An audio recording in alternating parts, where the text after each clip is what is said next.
This video is proudly sponsored by Gamersgate. Download games anytime, anywhere. Visit Gamersgate.com.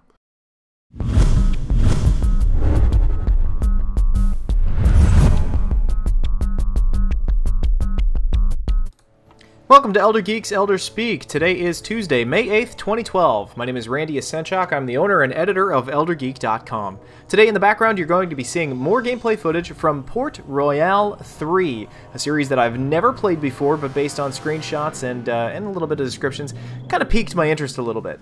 I did some gameplay footage for it yesterday. I really had no idea what the heck I was doing. Today I played for a little bit as well, and I got a little bit more into it, and I'm really starting to enjoy the game, but I can't say it's anything crazy, hardcore, addictive, or anything like that yet. I'm still very early in the game yet, so I want to hold off on my judgment until I do my video review.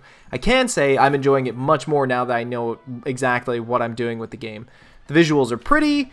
The gameplay, once you understand it, is pretty straightforward, buy low, sell high kind of thing. And then there's you know, some pirate hunting involved as well. Kind of hoping that eventually I get to become a pirate myself, but we'll see, I suppose. But anyway, today, going to be going over a little bit of news, and then towards the end, I'm going to be doing some community feedback as well. If you're interested in skipping to any particular news story that I'm going to be doing today, there's going to be links in the information center below the video. And, of course, if you want to skip right to the, I don't know, to the opinion section, I suppose, at the end, you're more than welcome to do so as well. But first, let's go through the news. First things first, according to Gamasutra, EA shares are at their lowest since 1999, and there is some buzz about whether or not some other larger company is going to swoop in and possibly take over EA. In all likelihood, probably not. But if something were to happen, it might happen sometime in the near-ish type future. But this is actually kind of coming at the heels right after EA was saying that they first of all, that they are now the second largest digital distribution system for video games, or PC games, I should say, after Steam. And it also comes just at the heels of what leads into our second story, that the Old Republic, you know, the massive multiplayer online role-player game, actually lost 400,000 subscribers since February, which is a lot. However, they are still, you know, kind of moving into that story a little bit. It seems as though that the Old Republic is holding firm at 1.2 million users, but that's a huge, huge chunk. And the funny thing is, according to Eurogamer, it turns out that EA is blaming casual gamers on the fall of the Old Republic, which kind of blows my mind, because the Old Republic was targeted towards casual gamers. They wanted an MMO casual type of experience with that kind of game. Now, I don't know. My mind kind of reels a little bit at that kind of reaction. Of course, I'm going to give you links to all of those stories as well, but you know, backtracking a little bit, no, I don't think EA is going to be bought out. Would I be surprised if they did get bought out? No. As far as EA blaming casual subscribers for the fall of, or the near fall of the Old Republic, oh my. No, I don't blame that on casual users either. I kind of blame that on the fact that they didn't change a whole lot from the standard MMO formula that we were actually talking about yesterday. Sure, it's a Star Wars game, and sure, it has a really awesome first-person, or a single-player experience for it, but I think a lot of people, once they experienced that first-person, or that single-player experience, they were done with the game. There was a lot of gamers out there like me who were fans of Knights of the Old Republic and would have much preferred a single-player, another one of those. I would have loved Knights of the Old Republic 3. In fact, I would have paid 3 times the price as the Old Republic. So it'll be interesting to see what happens with the Old Republic in the upcoming months and years. It'll be interesting to see how long it stays around. We all know that Star Wars online role-playing games seem to go to the way of the dodo pretty quickly. But it might be pretty interesting to see if this one sticks around in the form of, say, a free-to-play game, or if it turns into free-to-play with microtransactions, kind of keeping it afloat. But, wow. EA just kind of getting all kinds of smacked around today in the news. But, you know, when you're that big, it's kind of hard to not be the center of everybody's attention. Anyway, moving on to the news, two more little tidbits of news. The Portal 2 expansion is officially live today. The Perpetual testing initiative, where you get to create your own maps and share them with others, is online and active right now. So be sure to take part of that and possibly get yourself famous for making one of the better maps in Portal 2. I think this is a fantastic move for Valve. I think that it's a really great idea. And Portal is one of those games where it's like Othello, simple to learn and hard to master kind of thing. And I would bet that map making for it is probably the best thing that they're gonna have for it. I think that if people keep creating new maps and everything for it, I think a ton of people will just keep playing it for a very, very long time. Portal 2, in its, I don't know, at its core, spiritually, it feels very close to Little Big Planet. In the fact that it's appealing to a wider audience of people. So anyway, let me know. Actually, if any of you guys actually created any badass maps, let me know, and I'll try to test them out. And if any of them are really badass, I'll share them with everybody else here on Elder Speak, which, I don't know, I think that'd be pretty damn cool.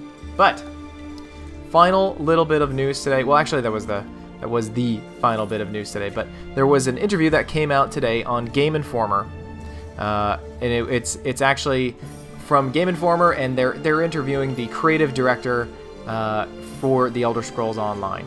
Now, the interview is pretty interesting. It's about 20 minutes long. I suggest you give it a gander. It put some of my fears at ease, but not many. Maybe 1 out of 30 or so. But he kind of addresses the issue of how do you make everyone feel like they're the hero of Cyrodiil, but the answer that's given, it really feels like a canned, generic PR kind of answer and doesn't really answer the question. It feels like it just sidesteps the question. So I wholeheartedly recommend everybody to go check it out. It's by Paul Sage. He is the creative director for ZeniMax Online Studios, and that will be, again, this is going to be a very interesting game to follow. It's either going to be a huge success or we are going to set it up to fail before it even really takes off. But that actually kind of leads me into a little bit of a backtracking to yesterday.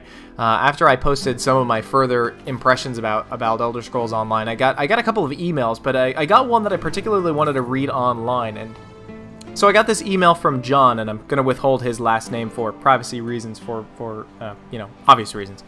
But John and actually a few other viewers on there on the YouTube video seem to have gotten the impression that I was under the impression that I thought that Bethesda, Studios was making Elder Scrolls Online, when that is not the case. I know that Elder Scrolls Online is not being created by Bethesda Game Studios. However, they are owned by ZeniMax, both of them. But before I backtrack, I want to read the email that John sent. John writes, "Alright, loved the episode this week like every other week, but I have to say the Elder Scrolls MMO is not being developed by Bethesda. They're a company working on it, just using the license. So Bethesda is free to make Elder Scrolls 6, 7, 8, etc. Now correct me if I'm wrong, but since the Elder Scrolls is a Bethesda license, they can let someone else use it, but still feel free to make their own separate games. I mean, this studio could royally fuck over the franchise. I have very low expectations for this game. I want to have them high, because I've always been a huge fan of the series of games. But after playing WoW for 7 years and knowing that this game won't be much different from it, I'm not looking forward. And I'm looking forward to hear back from you." Thanks, John. Appreciate the email. I do know that it's not being made by Bethesda Game Studios. And you're right. They can sell the name to whoever they want to develop, this game. My fear is, as I was saying, that it might detract or distract from Elder Scrolls 6 being made. I still have that fear. I have that fear in spite of the fact that it's not being made by Bethesda Game Studios. I realize that ZeniMax is the company that owns Bethesda Game Softworks, and I know that they are the people that own ZeniMax Online. But just a breakdown right now for everybody of ZeniMax, so they know exactly what ZeniMax is comprised of.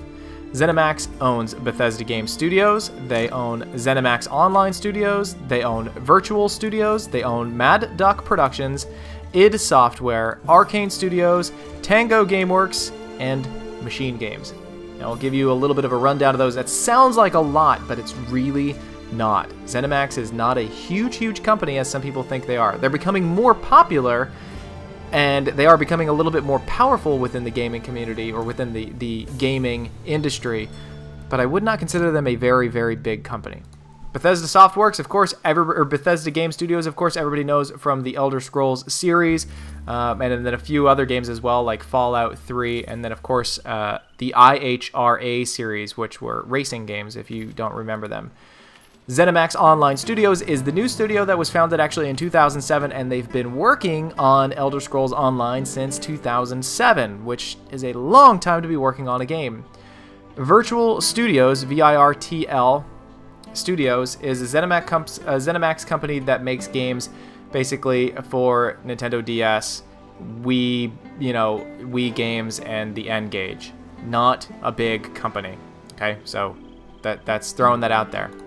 id Software, which we all know is a recent acquisition, and they recently produced Rage, and that is part of John Carmack's baby. Let's see, Arcane Studios. Arcane Studios is actually a pretty interesting group. They were Dark Messiah of Might and Magic. They did BioShock 2. They are doing Dishonored. And I feel like there is another game that they don't quite have listed on here. Okay, but they're doing Dishonored, and they're also doing another one called The Crossing, which is to be announced.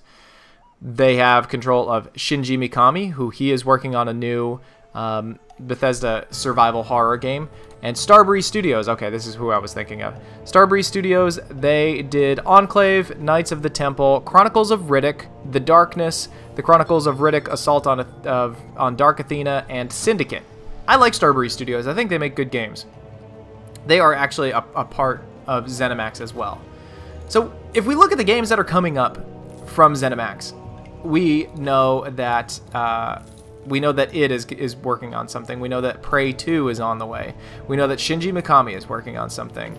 We know that Dishonored is on the way, and we know for a fact that Elder Scrolls Online is coming. That's a lot of games, actually, for a very few number of companies that are of larger companies that can develop these kind of things. ZeniMax definitely looks at the release schedule of all of their games, and they're gonna say, okay, we don't want this game studio to work on this game because we have another game studio that's working on something similar to it. And I really have a fear that ZeniMax is gonna look at it and say, yeah, all right, Elder Scrolls Online is being released, and they just got Elder Scrolls Oblivion. You know what, Bethesda Game Studios, I don't really want you guys to be working on Elder Scrolls 6 for a while. Let's see how this Elder Scrolls Online pans out, and then maybe we'll re-explore the idea a little bit later. So sure, we might have been getting, Elder Scrolls games every 4 years or so, but I really still have that fear that this is going to push back production of Elder Scrolls 6 for a while. I know I just had Elder Scrolls 5, and I should be happy with it for a while, but like I said, it's just my nerdly, geeky senses are tingling. And I really think that this will push back things. And I'm also really fearful that this will actually hurt the image of Elder Scrolls games. Kind of like how, I don't know, Star Wars Episode 1 hurt the image of Star Wars game, or Star Wars, the entire, I don't know, business of Star Wars was kind of tainted by those movies, by the prequels. So that's my fear. I realize that Bethesda Game Studios is not making it, but I'm still fearful of what will happen with the future of the Elder Scrolls. Kind of touching a little bit about this, the interview that Ben Hansen from Game Informer did with Paul Sage. Like I said, it was really interesting to watch that interview, and it was really kind of interesting to, no offense to Paul Sage or anything like that, because I think he had an opportunity of a lifetime to do this interview, but I don't know, man. I feel like a lot of those questions were softballed. I really wish that he had gone back and asked a little bit more about these things, like how they're planning on getting people who are used to single player experiences into an MMO experience. He asks the question, but the answer isn't really quite there. He doesn't quite ask the question, or doesn't quite. I don't know. I feel like the questions were softballed in. And he just kind of let the answers go by because it was an awesome opportunity for Game Informer to kind of get this kind of coverage. So I don't know. I still do not have the highest hopes for the Elder Scrolls Online. And I can tell that this interview was probably a little bit of a scrambled effect to kind of counter this massive wave of everybody going like, oh my gosh, really? You guys have been working on this since 2007 and what we're getting is a WoW clone? I think that's what a lot of this is going on. One of the biggest things that has me fearful is the fact that he actually brings this up. He actually brings up the fact, or the topic of modding, which is a gigantic part of the recent Elder Scrolls games, and he asks, is this going to be a moddable experience? And you know, Paul Sage actually just comes right back and says it's not something that we're really planning for, and that was really not the answer I was hoping for.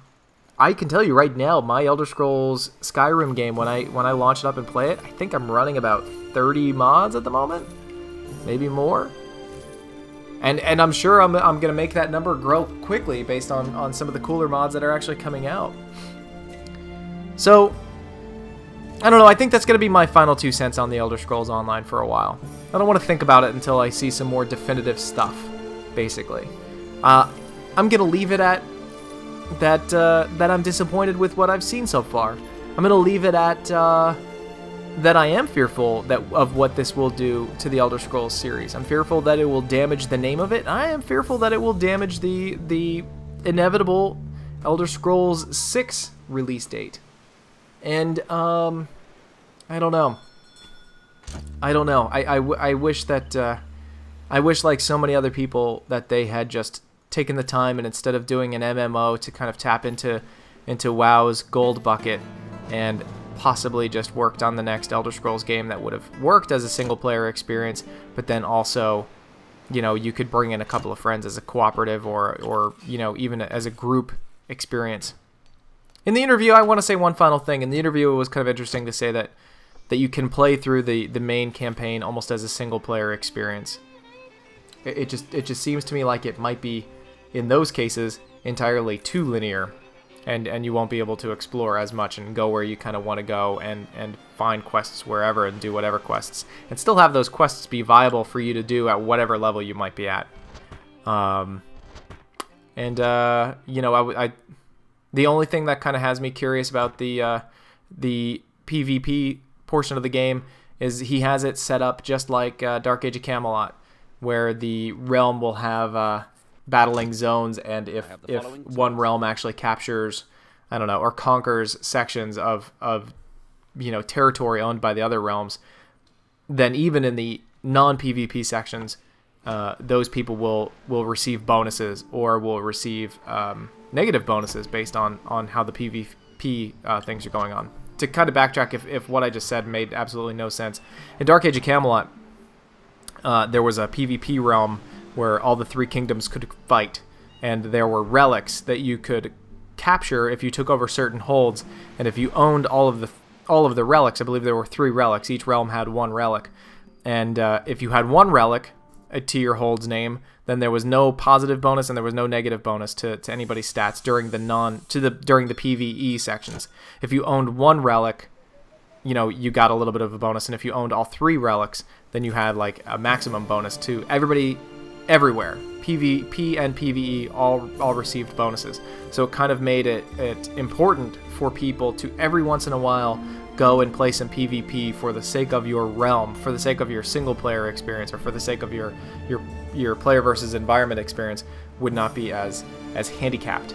You know, I remember I was playing on a server where I was Hibernian, I believe. I was an elf, and we had 0 relics, and I think Albion owned all 3 of them, and it was so bad that you know, the negative bonus was actually so bad that I don't think I could tackle blues solo. I think I had to do greens solo, so it was kind of sad. So that kind of thing kind of can either make a game incredibly cool for people who are really into PvP, or incredibly annoying for people who don't want to take part of that at all.